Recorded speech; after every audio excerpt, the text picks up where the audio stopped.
નમસ્કાર ખેડૂત મિત્રો, રમણીકભાઈ વામજાની ચેનલમાં આપનું હાર્દિક સ્વાગત કરું છું મિત્રો. તો આપણી સમક્ષ છે રમણીકભાઈ વામજા, જે ઘણા વર્ષોથી વરસાદની આગાહી કરે છે મિત્રો. તો આજે ખાસ કરીને રમણીકભાઈ વામજા આપને જણાવશે કે તારીખ 23, આજે 23 તારીખના રોજ વાતાવરણ કેવું રહ્યું છે, ક્યાં વાદળા રહ્યા છે, ક્યાં વરસાદ પડેલો છે.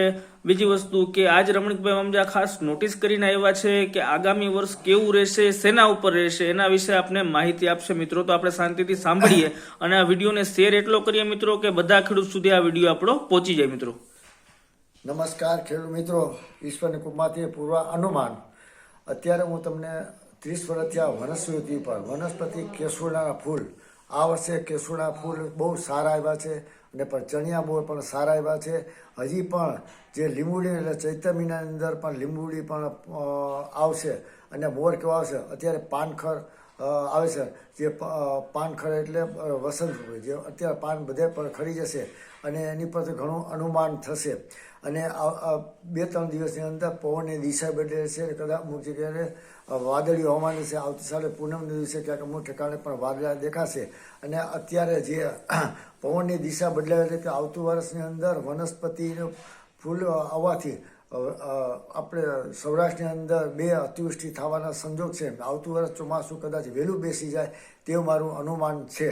તો ખેડૂત મિત્રો, ખાસ કરીને રમણીકભાઈ વામજાએ જણાવ્યું કે ચોમાસું વહેલું બેસી જશે.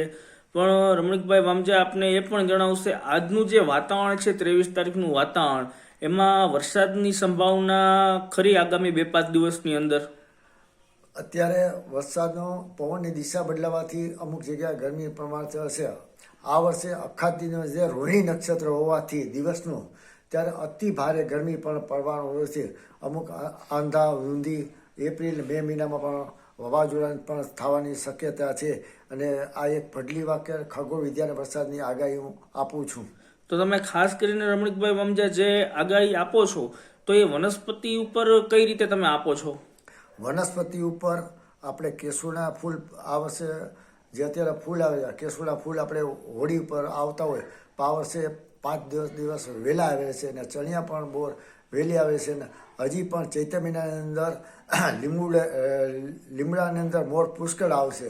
અને આ વર્ષે પણ બગીચા એટલે કેરી બગીચા પર 2 વખત આવેલી એટલે બે વખત ફૂલ આવેલી છે. એટલે આ વર્ષે મોર પણ સારા આવેલ છે અને અમુક જગ્યાએ એટલે 2 ફેરી વાવણી થાય તેવું મારું અનુમાન છે. તો ખાસ કરીને ખેડૂત મિત્રો, 2 વખત વાવણી થાય એવું અનુમાન. ગયા વખતે આપણે જણાવી હતી 1 તારીખ વાવણીની રહી હતી મિત્રો. ભાદર ડેમની પણ 1 તારીખ હતી મિત્રો. વરસાદ જે બધા ખેડૂત મિત્રો જણાવતા હતા કે વરસાદ નહીં પડે, પણ રમણીકભાઈ વામજાએ એક સચોટ આગાહી આપી હતી અને સારામાં સારો વરસાદ પડ્યો હતો. તો રમણીકભાઈ વામજાને એ પણ જણાવે કે આગામી 2024નું સચોટ વર્ષ કેવું જશે. તો એના વિશે થોડી ઘણી અત્યારે આપણે માહિતી આપે તો આપણે ખ્યાલ આવે મિત્રો કે કયા પાકનું વાવેતર આપણે કરવું જોઈએ. અત્યારે સંજોગ એવા છે, પવનની દિશા ઘણી બદલાઈ હોવાથી આ વર્ષે ગરમી પ્રમાણ વધારે છે પ્રદૂષણ હિસાબે. એટલે આવતા વર્ષની વરસાદની આગાહી વાવણી તારીખ ઉતાસની પછી કદાચ 31 ઉપર વરસાદની આગાહી આપું છું. પણ આ વર્ષે જે વાવણી સચોટ થાય અને પાયો પણ મજબૂત થાય એનું તારીખવાર અખાતી પર હું આપીશ. તો ખેડૂત મિત્રો, ખાસ કરીને રમણીકભાઈ વામજા આપણા માટે મહેનત કરે છે ખેડૂત મિત્રો માટે. તો આપણે એની ચેનલને લાઇક કરીએ, સબસ્ક્રાઇબ કરીએ અને શેર કરીએ. અને શેર એટલા સુધી કરીએ કે આપણા ગુજરાતના બધા ખેડૂત સુધી આ વિડીયો પહોંચી જાય મિત્રો. જય શ્રી કૃષ્ણ મિત્રો.